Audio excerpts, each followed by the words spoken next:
Welcome to Get the Picture podcast. I'm really excited to have this conversation with today's guest, Taylor Dahlin. And Taylor, thanks so much for joining me today on Get the Picture to talk about both your photography and more generally your hyperlocal journalism. Thank you for having me. Why don't we get started just with a little bit about who you are and what you do? Yeah, I guess mostly focus on covering like hyperlocal Minneapolis politics. I have for maybe the last decade, but gotten more serious in the last 5 or so years doing those things, and just so politics mostly, but also just various like social issues that are popping up and protests and things like that. So I mostly stick to like writing about things on either Twitter or Blue Sky, but I do sometimes post photos and videos on Instagram too. And let's just maybe get into a little more detail when you talk about local or hyperlocal journalism and photography. What does that mean? What are you covering? Like, I kind of focus a lot on just like my neighborhood. I live in Loring Park. I've lived here for over 15 years now. So, very familiar with kind of the ins and outs of things. And so, I just kind of cover the politics of the area and kind of like the trends. Like I notice, how things are acting and then how politics affects that. So, hyper local. And then also just like city of Minneapolis government stuff. But that means basically when it comes to like something like state politics or like even national politics, I don't know anything. I really only know city at the highest level. So, like, as a kid, were you sitting in front of the TV watching C-SPAN? Have you always been someone who liked to sit through and live tweet through 12-hour political party nominating conventions or, like, excruciatingly long and tedious city council meetings? Why did you start doing that? I was always kind of into politics as a kid to some extent. I would like read the newspaper every day growing up just to know things. I had like a kind of embarrassing crush on like Norm Coleman when he was the mayor of St. Paul when I was a kid. Before Like he he was went a Republican, maybe? Yeah, when I had, even when he was Republican, I didn't care. So I've just always Yeah. been into and like whenever I went to the state fair, I would always get excited to meet the politicians. So there's always been that interest. And then, yeah, as I kinda got back into it when I moved to Loring Park. That's one aspect of the things that at least I notice most about what you do is covering those kinds of whether it's city council meetings or different boards and commissions or whatever.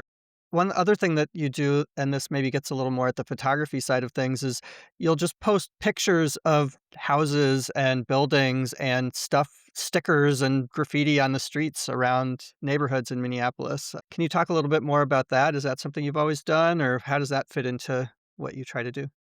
Yeah, it is. I look back when I was in high school, so, like, the early digital camera era when we had, like, 1 megapixel, 2 megapixel digital cameras, but in high school, I would carry one around all day, and so when I look back in, like, these my high school photo albums that I have digitally, it would be, like, 1 day, and I have just, like, 30 photos of my friends and, like, all these various things, so yeah, and so, I can go back like 20 years into my photos and there's like the same types of photos I take now, but of like downtown. And I can see like what kind of graffiti and stickers we're doing and like what buildings were like back then. So, yeah, I've always had an interest in kind of just like documenting what I'm seeing around me. And that's something that I think both has a value in the here and now where not everybody, maybe partly because of our atomized society where everyone stays inside and is on their computer rather than walking around as much as used to happen. But where it's kind of cool just to see what's happening around a neighborhood. And in addition to being valuable now, I think there's also a longer term value as neighborhoods change. You can look back like you're talking about now when you're in high school or whatever and see like, whoa, that used to be this other store, this other building. Sorry, Yeah, that that's wasn't exactly a question, but No, that I mean, that's exactly it, and it's things that, like photos that you maybe at the time you think are just, like, kind of a nothing photo, but then 20 years or 10 years past, you look back and you're like, "Oh, that's actually a valuable little detail that I would have forgotten about, or this little character aspect to a neighborhood." So it's like, why now I try to take photos that I think are just like, why would I want a photo of this random intersection? Right now, it has no value, but maybe in 10 years, I'll wanna know what it looked like. So that's why I do a lot of that. and so you said you've been doing this kind of work for around 10 years, I think. What or did you say 10 or 15?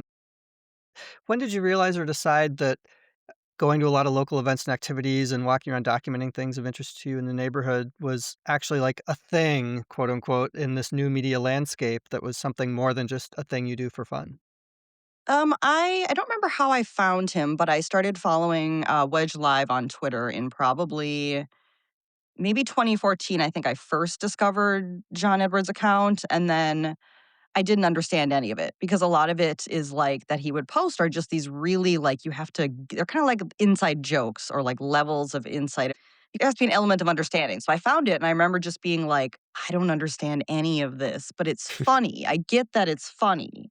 So I want to understand it. And so then that's really how I got into Minneapolis politics was wanting to get John's jokes.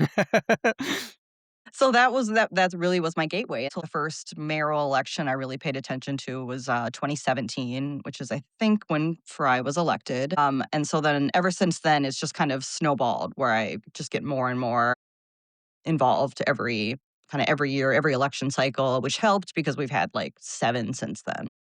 Yeah, so you've mentioned Wedge Live now. I'd like to get a little more into that. You mentioned before that you published some on Blue Sky and Twitter in terms of your writings, photos, video, but also there's Wedge Live. You know, it's kind of an enigma in Minneapolis politics in a way. Uh, in my opinion, it's really the must-listen podcast and must-follow social media for anyone trying, like you were trying to do, trying to understand local Minneapolis politics. Can you tell a little bit more about what Wedge Live is? Yeah, it's pretty much it's John Edwards. It's one guy who lives in the Wedge and just he moved here from Florida and he started going to a lot of neighborhood meetings and started tweeting what was happening at the neighborhood meetings and then city council meetings. And then in maybe I think almost exactly 5 years ago, he started a podcast, which was kind of a joke by like, Jason Garcia to be like, if you get this many subscribers to your Patreon, we'll get you to start a podcast. So that's how the podcast came about, and it's turned into this really, really valuable resource, especially I think every year for elections, because pretty much most candidates will go on it. Last year, of course, the centrist city council candidates will not make the appearance, but other than that, it's a He really did he balanced. he did get Lene Palisano to do a bike ride with him, I remember, That's at one true, point, yeah. but it was like it's like the new like all of Minneapolis ones, like they won't go on it. Uh, that it's I think it gets people to open up in a way too, especially when he does like the bike ride style or like any activity based interviews. I think the activity gets people's brains moving differently. So you mentioned that it's called Wedge Live, and you mentioned that, John Edwards started it, he lives in the Wedge. Can you talk a little bit about the Wedge? It is kind of a I don't wanna say unique, but it's one of the most interesting neighborhoods, I think, in Minneapolis. Yeah, it is. It's like this area between Lindale and Hennepin, and then north of I think Lake Street, and then south of not Franklin, but that little area north of Franklin too. So it's this like wedge shape. So it's technically Lowry Hill East is the name, but it's a very dense area and a lot of urbanist types who are really into like cycling and issues of upzoning, transit. It's just a very politically active and creative neighborhood too, in a way. Like there's a really cute outfit there called like Street Wheat. This guy just like sells baked goods off his porch now. And then, just they have the cat tour that John brings there. So it's just, there's a lot going on there. When I think about Minneapolis and St. Paul, for that matter, they're both cities, like, if you compare it to cities like in Latin America or in Europe that have a center and there's a culture of walking and hanging out, and Minneapolis and St. Paul, neither of them really have a center in that way. The Wedge is one of those few neighborhoods where it is more dense and walkable, and there is sort of more of a culture there. There's shops, there's music venues, etcetera, and there are a lot of very politically engaged people there, so I guess it makes sense in a sense that the Wedge would give birth to something like Wedge Live. And the neighborhood where you cover and live is adjacent to that, right? Or very Yeah, close we're to it. yeah, just north of it on one area. And then there's also like one area we also have Stevens Square in between. But yeah, Loring's changed a lot. When I moved here, it used to be kind of the neighborhood where the young professionals and like Target workers lived, and there was a lot of like more bars. And now that area is like the North Loop. So we still have a really there's an interesting class division in Loring that I've found. There's the condo owners who are wealthy, and there's some very wealthy condo owners, and then we also have just a lot of overall like younger queer BIPOC renters, and a lot, and with this current ICE invasion, we really get to see that class divide in action. It's been very interesting. And I am really excited to get into the ICE invasion and occupation, but, it also when you were saying that, it reminded me as well, like, the last Ward 7 city council race, I think also really highlighted that class division. So, why don't we do that now, talk about Operation Metro Surge. You, as you've talked about, are someone who follows the intricate details of Minneapolis politics all the time for many years. You know probably more about the mayor, city council members, the police chief, and precincts, and city department directors, city budget details than any normal person would ever wanna know. And now suddenly, the eyes of the world are on Minneapolis, with Trump's vilification of the Somali community and then the subsequent surge of more than 3,000 heavily militarized and massed immigration enforcement officers, tearing apart families, traumatizing the whole city, killing two ICE observers, Renee Good and Alex Preddy, on streets that you walk on and talk about, almost every day.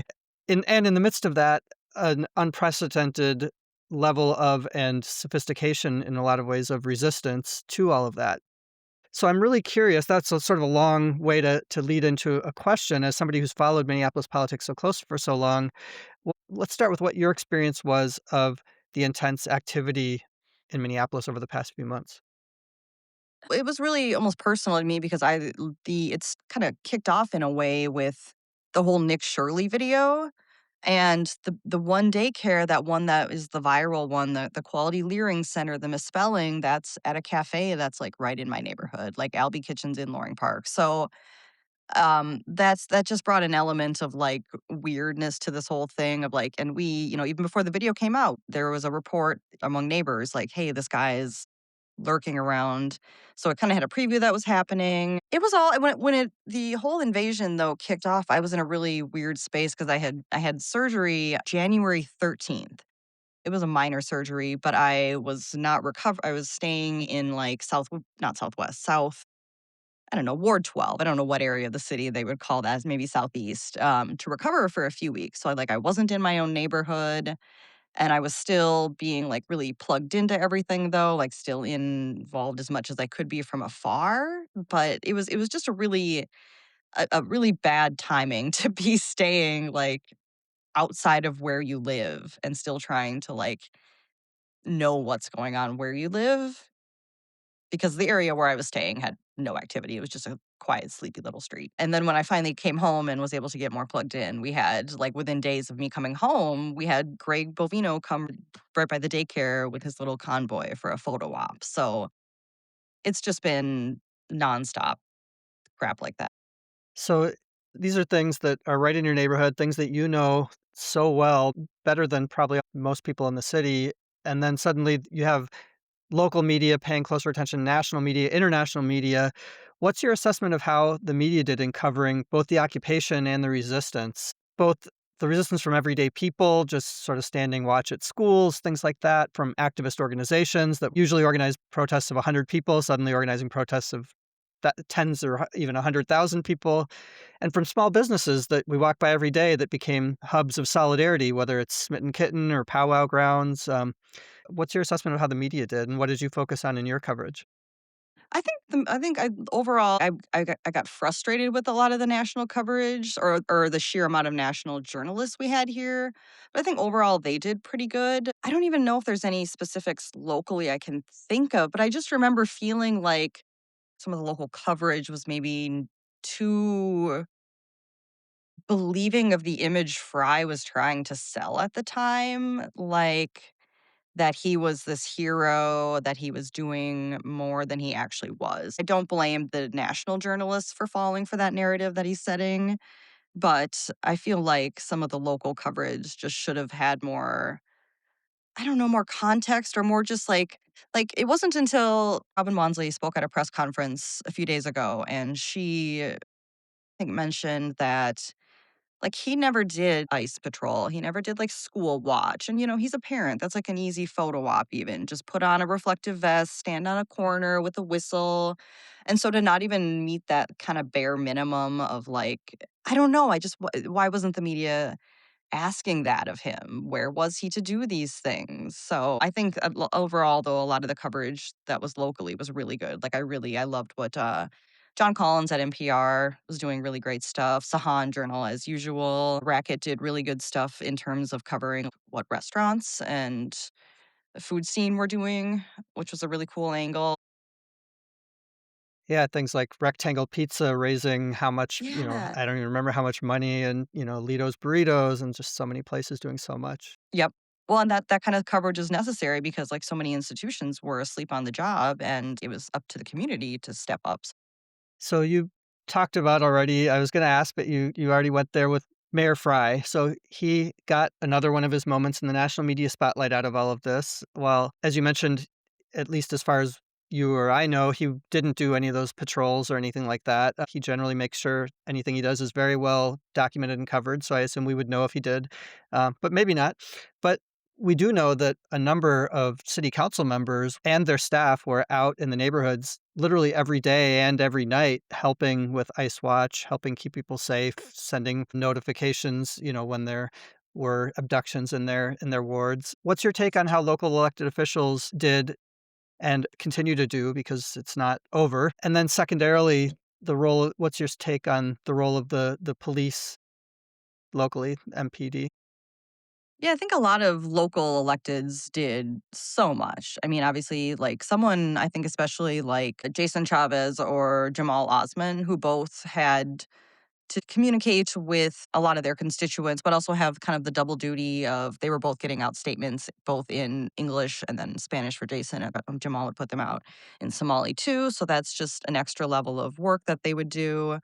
And it's still even happening today. Just last week, some of the council aides found ICE vehicles parked outside of City Hall. And so it was up to their aides and several other council members to come down and wait for the tow trucks to arrive. And again, this is a thing of like, where's the mayor? Because if you really want ICE to get the fuck out of Minneapolis, well, there they are parked in like MPD parking. Wouldn't that be a good photo op? A mayor tows, you know what I mean? So and I don't think anyone ever figured out, like, what they were doing or whatever, but that's something where we found out about this because it was the city council members who were posting it to their social media that this is going on. So a lot of them are still doing so much more, and I don't know what a lot of the council members who, like, voted against the rent, or the eviction moratorium, like, where are they on the streets? I don't know, like there's a very sharp divide, I think, between the progressive council members that you see that are just like on the ground doing the work, and then the ones that you're just like, I don't know what the efforts are. And even Council President Payne, he represents Northeast Minneapolis, where Central Avenue is a heavily immigrant corridor with a lot of immigrant businesses, Ecuadorian consulate, and he was constantly out there supporting community members as well as his aides and posting and sharing information. Yeah, Yeah. markedly different than what we saw from the mayor, I think. I'm curious your thoughts, since you have been doing this for a while. Maybe you would just comparing Mayor Fry's role in this situation compared to when the MPD killed, Justine Damond, sorry if I'm mispronouncing it, in Southwest Minneapolis, which was another time when he jumped into the spotlight, Mm. around that. Just that occurred to me. I wondered if you had any thoughts on that. Yeah, because that was when Hodges was mayor, I And think, and that then was when he he kind sorta of jumped on used that to get yeah, elected. as his springboard, right. Right, and then, of course, as we saw when George Floyd was killed or when any of these other number of police killings, suddenly he wasn't the same mayor that he was. Like, he had all the smoke for Betsy, and then suddenly he's in that situation, and it's not like, I mean, the hypocrisy is just there's so many instances like that. And even then he was just in the New York Times talking like Thomas Friedman, and he's just saying like that people apparently in Minneapolis, we've come up with a new verb. It's called neighboring. Like that's when Everyone's saying it. When I know. So it's just he just I think it's just he's just a habit of going to the press, any national press, and just saying things. And yeah, I don't know. And you asked about the police too. It's they said that they'd already hit their overtime budget already for this year. And that's something that Fry also in this New York Times interview that just came out, he claimed that a lot of his critics are like thanking MPD for not helping ICE, which like I don't know who that is who did that. It's like why sure they didn't help them, but they also just sat around and just collected a ton of overtime cuz like what did they do to collect all that overtime? I mean, I'm sure it's just like crowd control, but it just feels like milking a situation where and then they want, like, pats on the back for, like, "Oh, we didn't help ICE," like and even though there's situations like Jason Chavez tried pushing O'Hara about, 29th and Pillsbury. Like, Jason Chavez was on the scene of those abductions, and he said, "I saw MPD doing crowd control for ICE." And O'Hara just didn't have anything to say to that or any of the other examples that people will present to them of like, here's a real world scenario of like MPD didn't intervene to help. And they're just like, well, we didn't get any reports. So it just feels like a grift.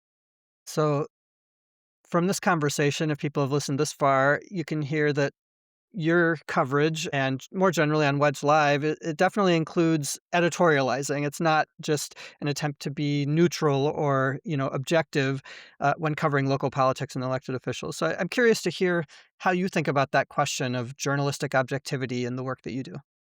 Yeah, I think having just gotten started how I did, tweeting my opinions mixed in with things, I just don't have that. It's not like I'm someone who went to journal school and like knows to like keep objective. Like someone from the Star Tribune always brags that he votes a blank ballot. For me, I mix in my opinions, but I don't ever like make stuff up. So that's where I kind of feel like I'm putting information out, and if people don't want opinions with it, they can get that information elsewhere. I don't really feel the need to be neutral in any sense, especially when we have something like the Minneapolis Times existing right now, which is this really like centrist DFL kind of reactionary blog that has a very outsized influence. Former governor, I think Arnie Carlson's involved now, like David Schultz. And so, Southside Pride just ceased publication. That was kind of a lefty physical thing. So I think we need all the progressive alternatives to and when so much of our corporate media is so like centrist DFL, I think we need as many progressive alternatives to that stuff in there, even as like small potatoes as they are. And even, I would say, even more so now with Trump and his billionaire buddies buying up all of the national media outlets and social media Yes. platforms. Thank you for sharing your thoughts on that. So, we've been talking about a lot of things so far, but not a lot about photography, and this is ostensibly a photography podcast, so I'd love to talk a little bit about your photography because you often are out camera in hand, when you're doing your work. How long have you been doing photography? God, I got into it when I was a teenager. More than I don't know, 25, 30 years or something. I don't know. No, how old am I? I don't know.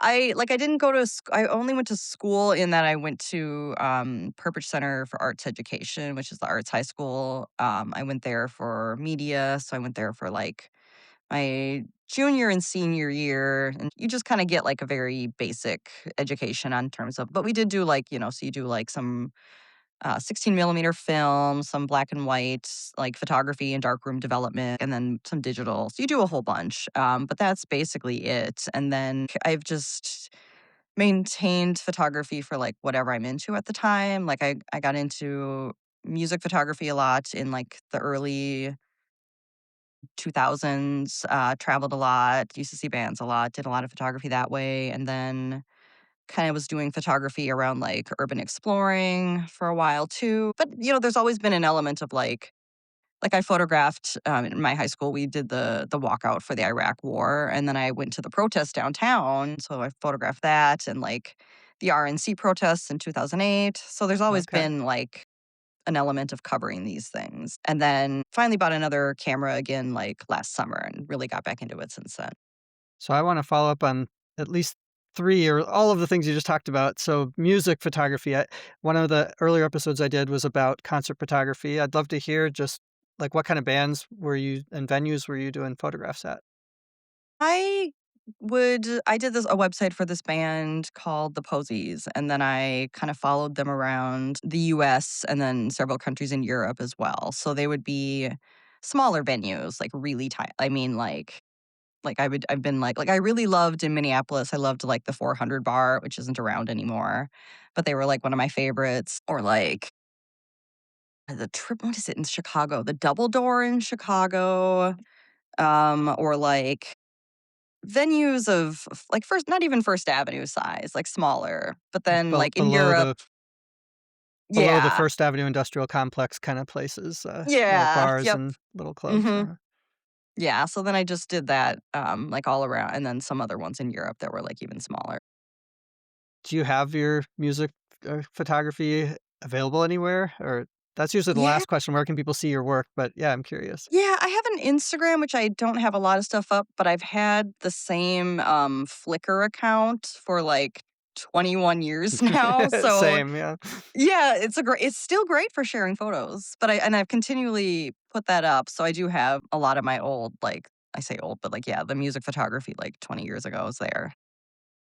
It's just a really silly, like, I had to pick you have to pick, like, your permanent username, and at one point, I just kind of, like, was putting it's like I was just picking words on a keyboard, so it's like CABB, like cab with 2 Bs. It doesn't even mean anything, and I can't change it, so I'm just, like, stuck with it. For the rest of your life? Oh, no. Yeah, And you can't change it, like, on some of the platforms, you can change it after a while, but yeah. no. They probably warned me, I just didn't. I didn't care. Yeah. And then the second thing you mentioned was urban exploration. Can you talk more about that? Yeah, so I got into going into abandoned buildings and, like, photographing, and that was mostly because I would photograph graffiti in Minneapolis, and then so it was naturally you'd wanna go into those. And so I did a bunch of places that are not around now or been demolished or turned into apartments, but, like, abandoned breweries or water bottle plants, or, like, industrial spots. Yeah, there's a lot. There's one that's really cool that, it was an old water bottling plant, and there's new owners now who bought it for the specific purpose of, like, keeping all the graffiti and stuff, so Oh, I'm really? excited to see what they do with it, yeah. There's just so many cool places that this, I think, may not be able to get to it anymore. What is it, the old munitions factory out, like, in, is it Arden Hills or something like that? And Yeah, then there's, like, on the east side of St. Paul, the breweries over there. Is it yeah, Hams, the old buildings? Those are, yeah. I don't think you can get into those anymore, Oh but, my god.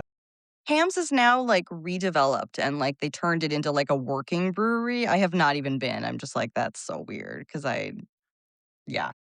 yeah, there is a lot of cool stuff. I mean, there's the caves over, on the west side too in St. Paul that, Yeah, I used to do that. people have died in there. I don't know, it's, but there's Yeah, you places you can gotta places be you can careful. get that are safer, yeah. Yeah. And so you also mentioned some protest photography around the Iraq War, the maybe the 2nd Iraq War or 3rd, Yeah. hard to keep count these days. And then the RNC, the Republican National Convention, when it was in St. Paul in 2008. I would love to hear more, maybe specifically about the RNC 2008, because I was out there every day as well, and especially Oh. on the 4th day when there was, at that point, the largest mass arrest in Twin Cities history. Like, curious if you were out there on that day where there was tear gas and all that stuff. Oh, no, I missed that day because I had friends that were too. I knew people who were involved with, what was that citizen journalism outlet? The Uptake, who were there, like, a lot, like, Right. yeah, they were there a lot, like, live streaming, but no, I missed that day. Like, I was looking back at my photos, I don't really remember even being there much, like, it's so weird because I looked at my photos and I was just like, "Wow, look at all those cops." Like, I think that was just my, like I was my first encounter of that, like, hyper, like, militarization of the police that I didn't even register. Well, it's interesting because as somebody who's participated in a lot of protest movements over the years, like, the first protest I went to at a political convention was in 1988, the Democratic Convention in Atlanta, and there was no militarized police. People just sort of walk up to outside the venue and with a megaphone and start yelling stuff, you know. Uh, but really, the post 9/11 uh, atmosphere where these were declared national security events, and that's where you started to really see. So 2004, the RNC in New York City, Okay. where they wouldn't even permit protests at all, and so the big mass protest had to go with no permit, and they were not allowed to have a stage. It was just marching to nothing. And then, of course, 2008 Republican convention in St. Paul was the one that was here, but it was, yeah, the first up close thing that we got to see in the Twin Cities of one of these national security events. Were you there maybe on the second day when Rage Against the Machine was supposed to play? There was a concert in front of the Capitol and a whole bunch of bands, and the last one was gonna be Rage Against the Machine, and, the police cut the sound right before they were able to play, and then Zach and Tom Morello came out into the crowd with a megaphone and just did like uh, a Oh, cappella couple songs and then led people to march down to the Excel Center. It was I was there with some I remember there was a march that day, but I don't remember there was no concert. So maybe they just did okay. marches every day. I'm not There was stuff every day for sure, yeah. Okay, there was a big ice sculpture that day, I remember still. Oh, Maybe it had okay. melted, I don't know. I don't remember that, but yeah, there was a lot going on, and of course, Right. different groups organizing different things. Like there were the anarchists who did what was it called? Welcoming or unwelcoming the Republican convention and blocking streets, Yes. and then the Oh, big yeah. mass march on the first day.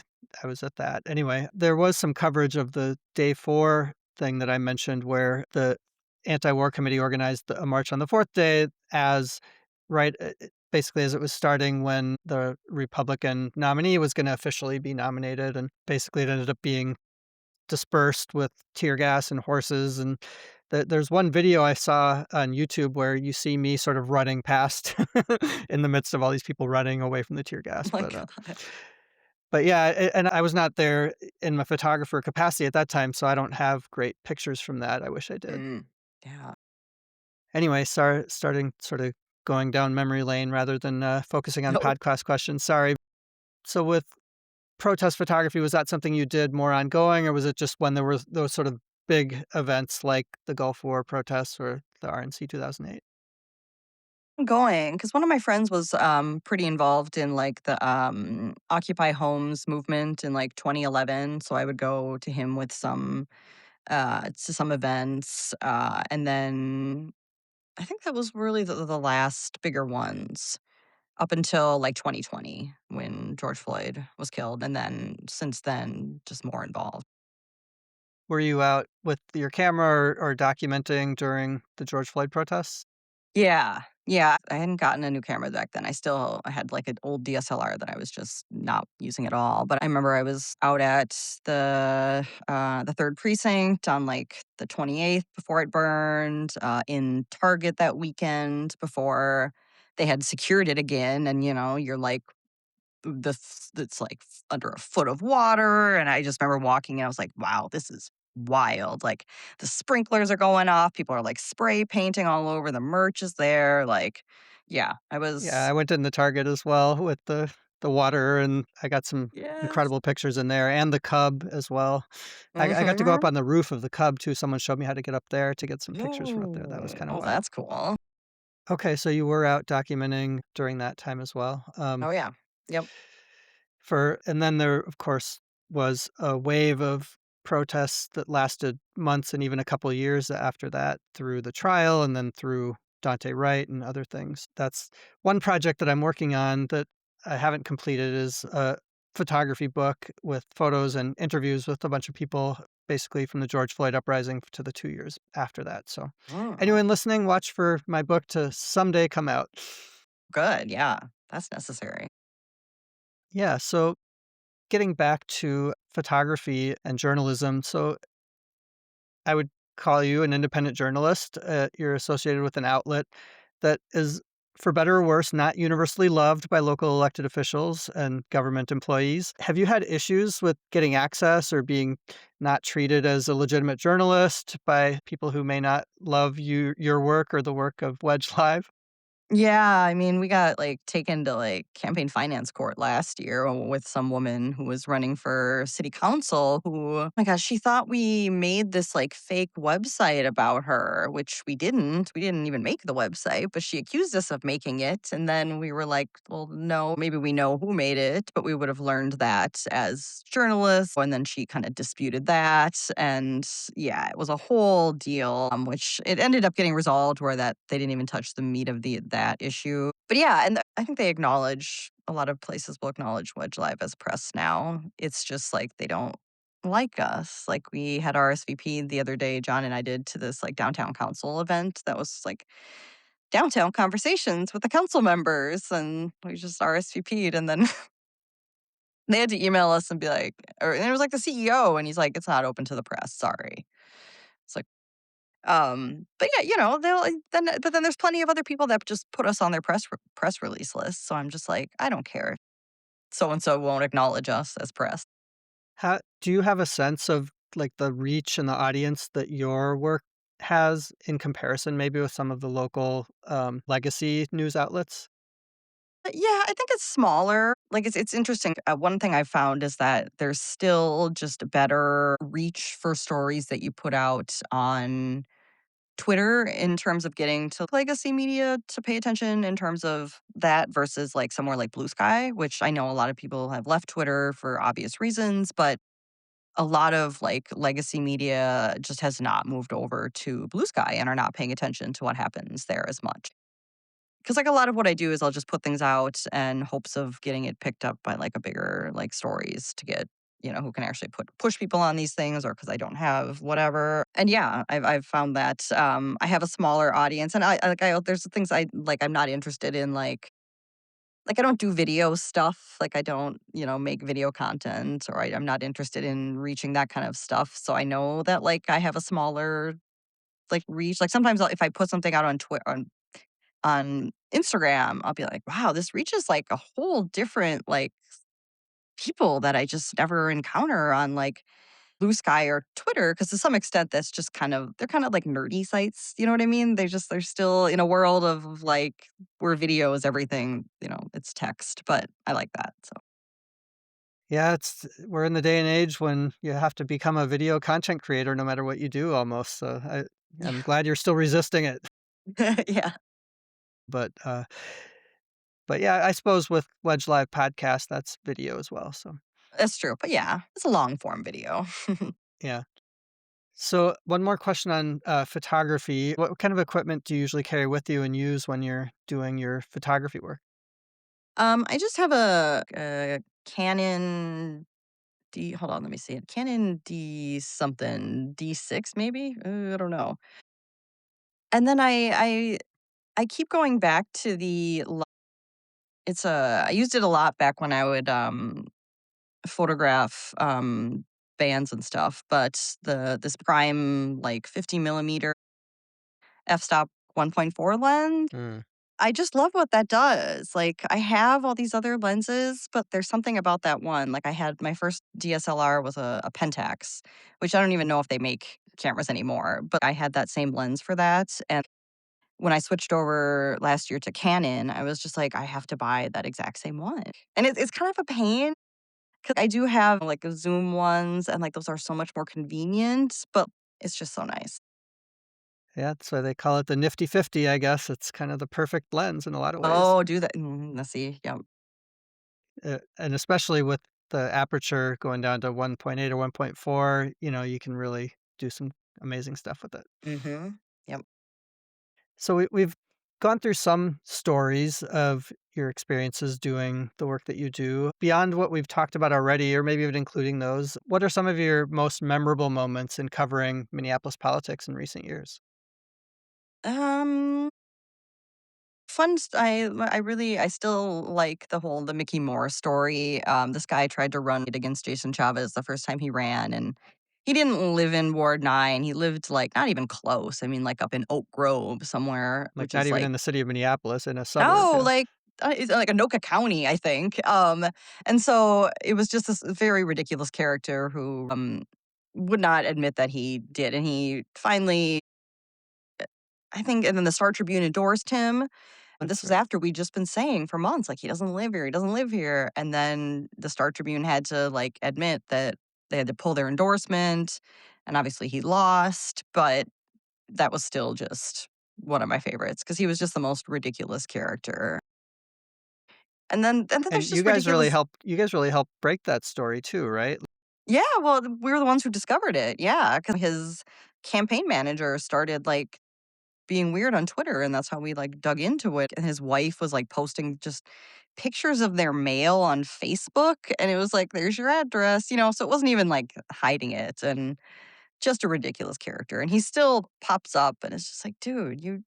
But yeah, and he was the reason that I think the following year, like, Jason Chavez just refused to even screen with the Star Tribune because he's just like, "You endorsed this clown," and then eventually it led to one year the council members all refused to screen, and then Star Tribune just stopped doing endorsements entirely. That was all just very funny. I think And that that oh, sorry, I'm just gonna oh, yeah. say editorialize on that a little bit, which is that it to me, it is a statement too on, not to just bash the Star Tribune or traditional media outlets, but really the decimation of their newsrooms over the last, I don't know how many decades, where they don't have the people, the reporters to just put people on stories like this and dig up and discover these kinds of things. And it's up to just random people to notice something on Facebook and look into it, and then some friends look into it, and then it sounds like you had to push for months before the Star Tribune would even look Yeah. at it to verify it. Yeah, they It never just says did. something about the media environment that we're in, I think. Mhm. Yeah. Yeah, So yeah, more it's stories, more stories. yeah, it's I mean, and then there's just, like, other incidents, like, I remember trying to see a Don Samuels press conference and got turned away at the door, like, that's kind of like it happened to John Edwards once too, he got turned away at, like, a Nasri Warsame press conference, so that's, like, the same, just well, the centrist candidates, like, just don't want us there, and it's like, "Okay, fine. It's not that big of a deal." Yeah, there's so much going on that I still am watching in terms of the city of, like, people are not sure what we're going to expect from the mayor in the next 4 years. Like, I remember when he won, people last year were like, "Okay, we're either gonna get the worst lame duck mayor ever or someone who's concerned about legacy building," and it's seeming like some strange, like, combination right now. Just the way that he's seeking, praise from national media. And there's a lot of speculation already of his next political move because he clearly seems to be someone with higher ambitions. So, yeah. What about going back to maybe where we were a little earlier talking about over the last few months? Are there any moments or events or things that really stood out to you? Like, I'm curious, maybe because it's closer to where you usually are covering things in Whittier, like where Alex Preddy was killed. I don't know. What are your thoughts? Have you? I'm imagine you've probably been by the memorial there. Yeah, that one, like, I think hit home closer to me than, like, Renee Good's killing did.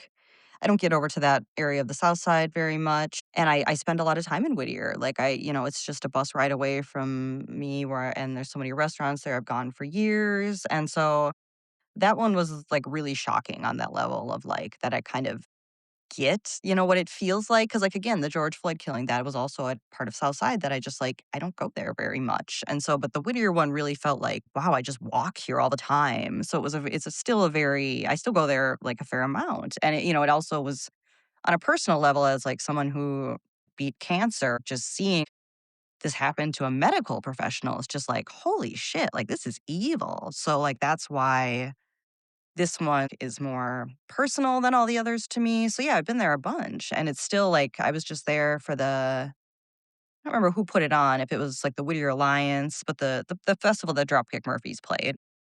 Every time I'm there, yeah, it's just a really touching experience, and I'm very curious to see what they end up doing for the permanent memorials, both, there and at Renee's site too, because it's like, I know the city you could tell after both these killings happened that the city did not wanna repeat George Floyd Square. Like, they didn't want people blocking traffic, they didn't want you doing anything, and they're still very you can tell they're sensitive about keeping traffic flowing, and so, it's gonna come up to a head at some point, both of these, and so I hope that they can do the right thing and preserve some form of memorial. Yeah, and I think with Renee Goods, I mean, that's a residential block, so that has a different character, in my opinion, than both George Floyd Square, which is a mix of residential and commercial, and where Alex Preddy was killed, which is like a major commercial corridor that, like you said, everyone goes to restaurants at, 26th and Nicollet area all the time. It's just a huge destination and also a very dense neighborhood with thousands of residents that live right Mhm. there. So I agree. I hope they can figure out a way to um, preserve that. So for a beginner photographer, independent journalist, someone interested in doing something similar to what you do, like independent local or hyperlocal journalism, what advice would you have for them about where to start and what to do to build an audience? Just like going and covering, like, especially like your neighborhood meetings or like things that are happening in your neighborhood and what you see around you and what you know is especially helpful. Like people always ask, especially they'll be like, well, what's the wedge live of like St. Paul? And it's like, well, there isn't one. So many areas of the city could benefit from something like this because, everywhere has like maybe a community paper or something, but that doesn't necessarily translate to online. And, some people like just the most basic stuff, like just write about like what your council member's doing or like what you see in your neighborhood. And, you'll just start wondering, like, how does this function? And so, like, that was how it was for me. It was, I'd be like, well, why isn't the sidewalk shoveled? Like, well, how does that work? And so I'd try to learn, like, well, when you report it, what happens at the city? Like, anyone can get into this. It's just a matter of, like, you just kind of start by, like, just doing it. And, people will get into it. Like, and you just have to be, like, kind of curious and willing to self-sustain your interest in things even when they're kinda boring. Because like, when you're getting down to, like, the basics of covering, like, road design in your areas or, like, what's this little thing? But, like, there's just such an audience for that, I think, especially, like, in areas of the city that it doesn't exist. So just, like, go to your neighborhood things, just write about it, like, what you see, take pictures of what you notice, and just post your thoughts on things and try to learn about how things work. I think that's such good advice, both for pure photography and for documentarian type journalism as well, because for photography, so many people think, and a lot of times people first get a real quote unquote camera because they're going on a vacation on a trip somewhere. Like, oh, I'm going to Paris, I need to get a camera, or I'm going to Hawaii, I need to get a camera. But don't think about that where they live is someone else's vacation destination, and there's so much interesting stuff going on in your neighborhood, and you're the one who actually knows about it. Mhm. It makes me think about another, maybe anecdote. I don't know if you'll wanna add anything to it, but I think wasn't it Wedge Live that sort of made Lake Chipotle into a thing, right? Yes, yes. Where the Chipotle on was it Hennepin around 26th or so, Mhm. just the driveway, because it was poorly designed and degraded, would just become a huge lake every time it rained, and so they're always posting pictures from Lake Chipotle every time it rained until they finally fixed it. Yeah. Um, Yeah, or like there's another guy who lives in South Minneapolis, and he became really fixated on the Burger King, the abandoned Burger King, and he wanted it torn down, and he wanted it built, and this was just, like, his pet issue, and he, like, narrow focused on it. You can accomplish a surprising amount if you just get into these, like, tiny little hyperlocal issues like that. Like, you can have an outsized impact if you just put in the effort, for something as silly as, like, yeah, like the Lake Chipotle or, like, the Burger King that makes you angry, you know? I also think about, like, the sinkhole on Girard, just off of Hennepin that happened, and in the Twin Cities, we know a lot about potholes, right? Every at the end of every winter, streets just become pothole nightmares, but that became like a massive sinkhole. There's things like that that are actually quite interesting and do lead you into a whole thing, both even just photographically, like, oh, that's interesting, a huge sinkhole in the middle of an urban Mhm, area, but also gets into some of what I think you were just talking about, where you're like, well, who's responsible for fixing this? Okay, Public Works Department. Which part of Public Works Department? Who's in charge of that? Why can't my council member help me with responsiveness to Public Works? Oh, because they restructured the government and now they only respond to the mayor. Well, why is that? And who's behind that? And you suddenly learn all this stuff and you know more than probably 90% of your neighbors and you can help them understand it as well. yes, yep, yes. So one other question that, when people are getting into photography and starting to get more serious about it, it is an expensive hobby. Cameras are expensive, lenses are even more expensive, and other gear is very expensive. So people start thinking, is there a way I can like make money doing this to at least offset the costs of doing it, if not potentially make a living. Is this sort of hyperlocal journalism and photojournalism that you do, is this something that you can make a living off of, or that you think there's a way that someone who would want to could make a living off of it? I think you could maybe not make a living, but, like, supplement. I think if you could get into freelance photography, maybe getting contracted to do jobs on a case by case basis. But yeah, I don't know if you really could make a full living. Have you ever had mainstream media outlets come to you and ask if they can use your things, or I imagine that maybe has happened with Wedge Live when you get coverage of something and others wanna use it, that's maybe one way. Yeah, I have some like I'll have it happens more often on Twitter with like video clips especially that happened during like I have some European broadcaster that I let use a bunch, and then also I was at the lake in Bloomington federal raid last June. So I had several content that people bought videos from that too. And but overall, I honestly put a lot of my stuff on Flickr as Creative Commons just because I just want to get it out there. It's funny, I do that with a lot of, especially with my like local politics stuff. And then a lot of the Minneapolis electeds now, their Wikipedia pictures are like people take them from stuff I put on Flickr. So like I'll know that if I'm like taking a picture, some local elected, I'm like, oh, there's a chance this will wind up on their Wikipedia page.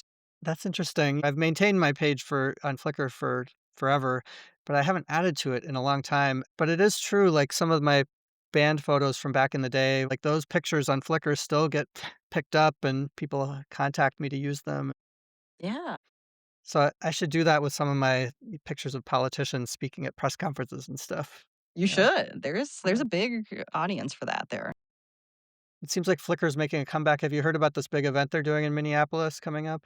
It's a yeah, I remember seeing it, like, like, they were hinting at, like, mode, and I was just Yeah. like, what in the AI is this?" And then it ends up being a festival, which is a little better, but then I looked at it, and it's, like, $350. It's a, I didn't to realize that. Wow. Yeah.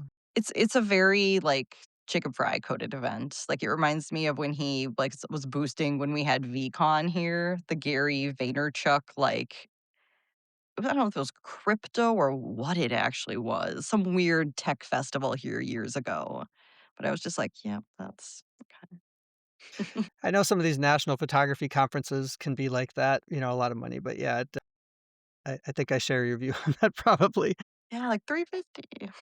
So, is there anything else you'd wanna touch on that we haven't talked about in terms of your experiences or thoughts on photography and local journalism? No, no, I will say I think we're really lucky to have a lot of really good, like, photographers here doing photojournalism and just, like, movement photography and, like, covering, like, so much work. Really good stuff coming out of here.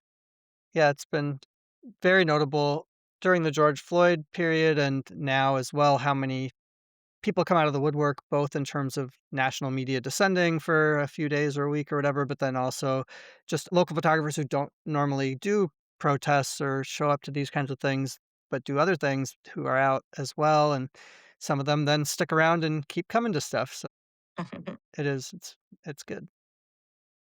Well, why don't you wrap up then with letting people know where they can find you if they want to follow your journalistic work, your photography work. Yeah, I have a blog which I mostly did for like covering campaign stuff last year, but it's taylordahlin.com. So my name, Taylor, and then Taylor, D as in dog, AAHLIN as in Nancy.com. And then it's the same on Blue Sky, taylordahlin.com. Instagram, it's also just Taylor Dahlin. And then Twitter, I'm TAYLR there, if That's what anybody I still always uses. think of you. Maybe I must have seen you on Twitter first, because yeah, I always think of you with that without the O, Taylr. It's my Taylor. Flickr name. Okay. Well, thank you so much for taking the time to talk about the work that you're doing. You're kind of an ever-present person in the Twin Cities and Minneapolis scene when there's a press conference or a council meeting or political convention. People always know they can follow you and find out what's going on. So I Really appreciate your work, and thank you for taking the Thank time you. to talk about some of what you do. Yeah, thank you. For anyone who's listened this long, please like and subscribe and push all the buttons you're supposed to push to support Get the Picture so that we can keep bringing you great content like this, talking to cool people in the Twin Cities and elsewhere about photography and about related types of things like photojournalism and independent local journalism.